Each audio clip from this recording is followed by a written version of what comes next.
આ બધો જ તાળીઓનો ગડગડાટ, આ બધી જ દાદ એ ગંગા સતીના સાદ અને ગાર્ગીને તો અર્પણ છે જ, કેમ કે 3 વસ્તુઓ બહુ ખાસ છે. આજે ગુજરાતનું કાવ્ય સંગીત ગૌરવવંતું છે કેમ કે એની પાસે ગાર્ગી છે. અને રાજકોટમાં એવું કહેવાનું ખાસ મન થાય કે હવે ભલે એ વડોદરા વસતી હોય, પણ હકીકતમાં રાજકોટની ઘણી બધી ઓળખ જેવા વ્યક્તિત્વો રાજકોટ પાસે છે. એમાંની રાજકોટની એક ઓળખ એટલે ગાર્ગી. અને હજી એક બીજો એકરાર એટલા માટે કરવો છે, આ બેકગ્રાઉન્ડ એટલે બાંધ્યો, થોડી ચતુરાઈ કરી છે. કેમ કે આ પદ છે એ અત્યારે નહોતું લેવાનું, હવે પછી લઉં છું ને એ લેવાનું હતું. મારાથી ભૂલ થઈ હતી, એટલે દોષ માર્ગીનો છે, ભૂલ માર્ગીની છે, પણ વાંક ગાર્ગીનો છે. એ ગાય એવું છે કે બધું ભૂલાઈ જાય છે, આ બાજુ જોવું પડે છે. ના ખરેખર આ સાચી વાત છે. હું છે ને લગભગ કોઈ દિવસ કંઈ લખતી જ નથી, પણ આજે મને ટેન્શન હતું કે આ ગાશે ને બધું ભૂલાવી દેશે. લખેલું એ વંચાશે નહીં, કેમ કે એ બેનપણી હોવાનું એ બહુ જ ગૌરવ છે. એટલે ઓળખતા હોઈએ ને, એટલે મને એટલી ક્ષમા કરજો. અને ફરી પાછા આપણે એ રંગમાં જોડાઈ જઈએ. આમ તો આ બધો ક્રમ એટલા માટે ગોઠવાતો હોય છે કે આપણને જુદા જુદા રસ, જુદા જુદા ઢાળ, જુદી જુદી લય અને જુદી જુદી મસ્તીમાંથી પસાર થવા માટે વૈવિધ્ય મળે. અને ક્યારેક એવું પણ કે અમને શ્રોતાઓના સામર્થ્ય ઉપર વિશ્વાસ નથી હોતો કે કેટલું ઝાલી શકશે, કેટલું ઝીલી શકશે. ક્યાંક કોઈક વસ્તુ એકધારી નહીં બને ને, પણ અહીંયા શ્રોતાઓ એટલા બધા સમર્થ છે કે એ ચિંતા અમારે કરવાની જરૂર નથી.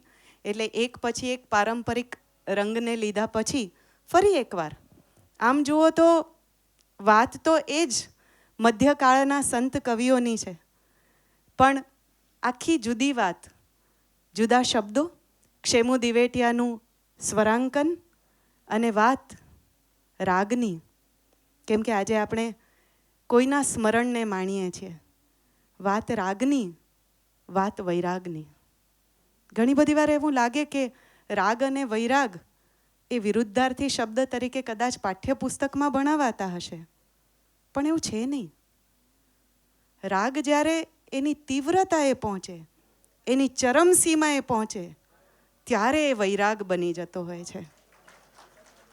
કવિ જવાહર બક્ષી બહુ સુંદર વાત કરે છે કે મસ્તી વધી ગઈ તો વિરક્તિ બની ગઈ, મસ્તી વધી ગઈ તો વિરક્તિ થઈ ગઈ, ઘેરો થયો ગુલાલ તો ભગવો થઈ ગયો. તો આવો એ ભગવા રંગને ફરી પાછા મોરાર સાહેબના શબ્દો અને ક્ષેમુ દિવેટિયાના સ્વરાંકનમાં માણીએ.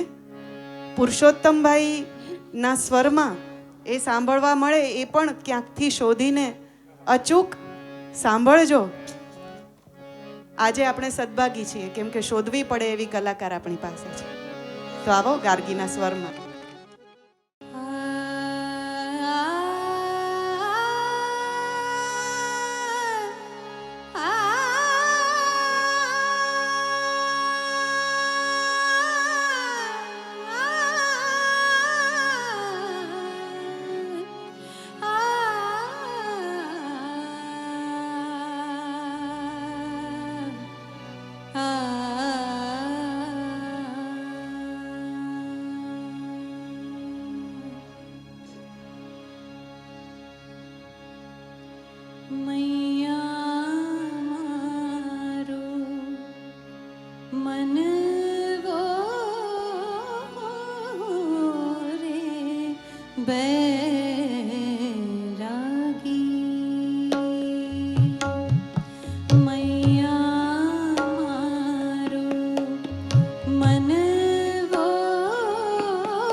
मन